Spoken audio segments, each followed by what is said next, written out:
Hello and welcome to a new episode of Crediting the Uncredited Physicists. In this episode, we are talking about Lise Meitner, a little-known giant among the physicists. Ready? Let's go! On November 7, 1878, a baby girl by the name of Lise Meitner came into the world. Her father was a lawyer and a chess master. He exposed Lise at a very young age to many diverse areas of knowledge. Having interest in sciences, she studied physics at the University of Vienna and received her doctorate in 1906 at the age of 28. Wait. 28 years old. I read that correctly, right? That seems awfully young. Are you sure you did your math correct? Yes. Yes, I did. I plugged it into the calculator. And 1906 minus 1878 does equal 28. Unless you want to talk about her birthday, then she could even be 27 in 1906. Wow, that's really amazing. Receiving a PhD at such a young age. It sure is amazing, but let's stop bothering the audience and continue her story. At that time, upon receiving her doctorate, Meitner's status as a woman meant that she could only be a school teacher. But Meitner wanted to do more than teach. She wanted to continue her research and discover new things about the subject she loved. Wait a minute again. You're telling me that she has a PhD and could only teach? Okay, stop telling me to wait. I am telling the whole audience that she's treated unfairly. But Dr. Huja's a teacher, and she has a PhD. But Dr. Huja loves teaching physics and loves telling everyone that physics is everything. So there's a difference. Meitner wanted to pursue in a life of research in physics, but at that time, she is not allowed to do that simply because she is a woman. And stop disrupting me. Okay. In 1907, she went to Berlin hoping to find research opportunities. It was there she met physicists and chemists such as Max Planck and Otto Hahn. She quickly became great friends and co-researchers with Otto Hahn. In 1912, the Kaiser Wilhelm Institute for Chemistry was founded, and Meitner was able to obtain a position as a researcher in the institute. After World War I, where Meitner served as an X-ray nurse in the army, she was promoted to the head of physics department in Kaiser Wilhelm Institute, where she continued her research into nuclear physics. She retired in 1960 and died on October 27, 1968. During her tenure at Kaiser Wilhelm Institute, she contributed to the research and discovery of many different topics in physics and chemistry. In 1917, Meitner and Hahn discovered the 91st element of the periodic table, now known as protactinium.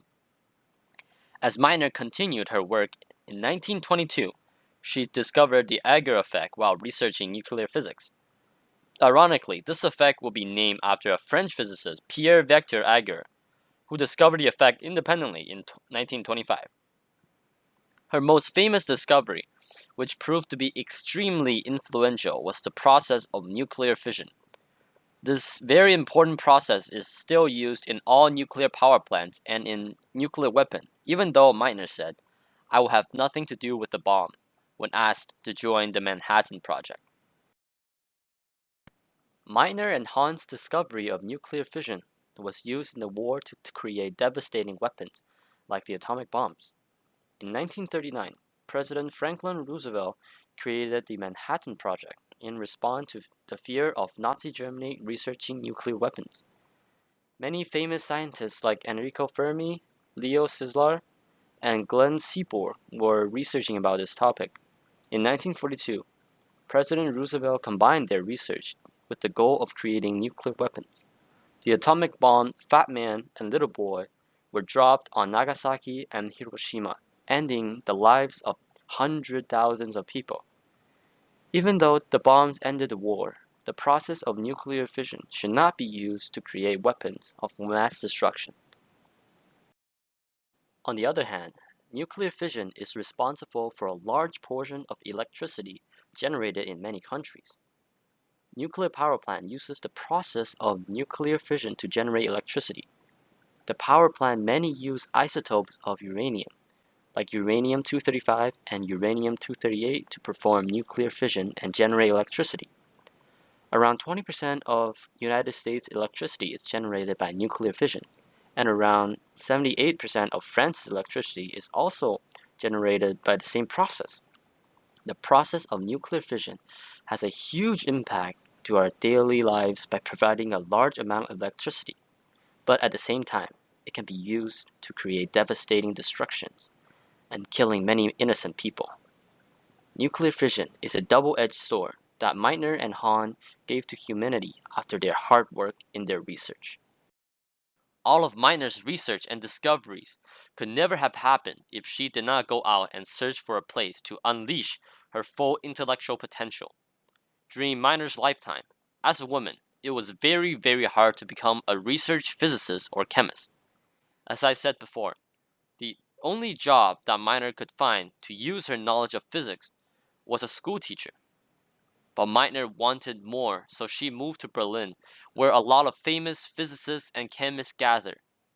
Because of Meitner's knowledge, talent, and perseverance, the people at Kaiser Wilhelm Institute invited her to join their research. At Kaiser Wilhelm Institute, Meitner lived her dream, researching and learning about the things that she loved, while working with the people who shared her passion. By going to Berlin, she was granted a great opportunity to provide humanity with many great discoveries in the field of physics and chemistry. As Meitner was of Jewish heritage, Kaiser Wilhelm Institute was not the safest place for her to work when World War II erupted. Her work in Berlin at the Kaiser Wilhelm Institute became more dangerous every day, as did the suffering of the Jews in Nazi Germany.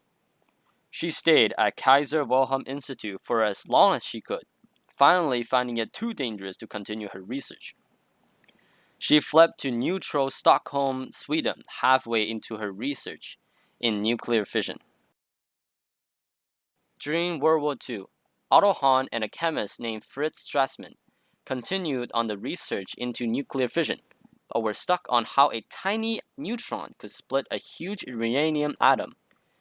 They connected through the mail with Meitner, requesting for her help. After discussing the problem with her nephew, Otto Frisch, who was also a chemist, Meitner and Frisch came up with their explanation and gave it to Hahn, and thus nuclear fission was explained. What exactly is nuclear fission, and why is it so important? The process of nuclear fission splits heavy atomic atoms, such as uranium, due to the collision with neutron, in turns release a large amount of energy. When a neutron passes by a heavy atomic nucleus, like uranium-235, the heavy atomic nucleus may capture the neutron to create a very unstable uranium-236, and nuclear fission will take place. Because of the additional neutron, the size of uranium grew bigger, and it is at a point where the strong nuclear force and the electrostatic force of the protons are very close to each other. If the electrostatic force overcomes the strong nuclear force, the atom will form a dumbbell shape due to the liquid drop model and is ready to perform nuclear fission. Hold on. Yes. What is this liquid drop model? The model basically describes how atom nucleus behaves like a drop of water, so it could jiggle like a water balloon. Okay, moving on. When uranium-236 undergoes nuclear fission, the atoms split into a barium-144, a krypton-89, and 3 neutrons. Due to the conservation of momentum and the extremely large amount of energy released during the reaction, the neutron coming out of the nuclear fission have tremendous amount of momentum.